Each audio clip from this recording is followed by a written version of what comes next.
জুলাই বিপ্লবে খুলনার পাইকগাছায় 2 শহীদ পরিবারের স্বজনদের কাছে জিয়াউর রহমান ফাউন্ডেশনের পক্ষ থেকে ঈদ উপহার সামগ্রী ও বিএনপির ভারপ্রাপ্ত চেয়ারম্যান তারেক রহমানের শুভেচ্ছা বার্তা পৌঁছে দেওয়া হয়েছে। রবিবার সকাল 11টায় প্রথমে উপজেলার চাঁদখালীর কালিদাসপুর এলাকায় শহীদ রাকিবুলের বাড়িতে এবং পরবর্তীতে রাড়ুলের শ্রীকান্তপুর এলাকায় শহীদ নবীনুর মোড়লের বাড়িতে ঈদ উপহার সামগ্রী ও শুভেচ্ছা বার্তা পৌঁছে দেন জিয়াউর রহমান ফাউন্ডেশনের ডাইরেক্টর ও খুলনা বিভাগীয় আহ্বায়ক সাংবাদিক আমিরুল ইসলাম কাগুজি। এ সময় 2 শহীদ পরিবারের সদস্যবৃন্দরা উপহার সামগ্রী ও শুভেচ্ছা বার্তা গ্রহণ করেন।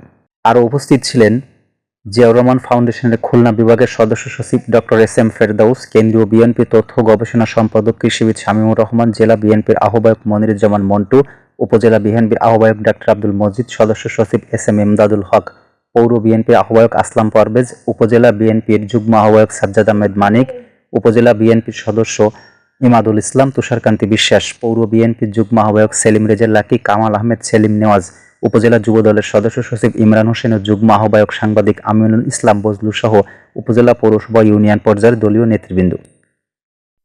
আশরাফুল ইসলাম সবুজ, জেবিসি টিভি, খুলনা।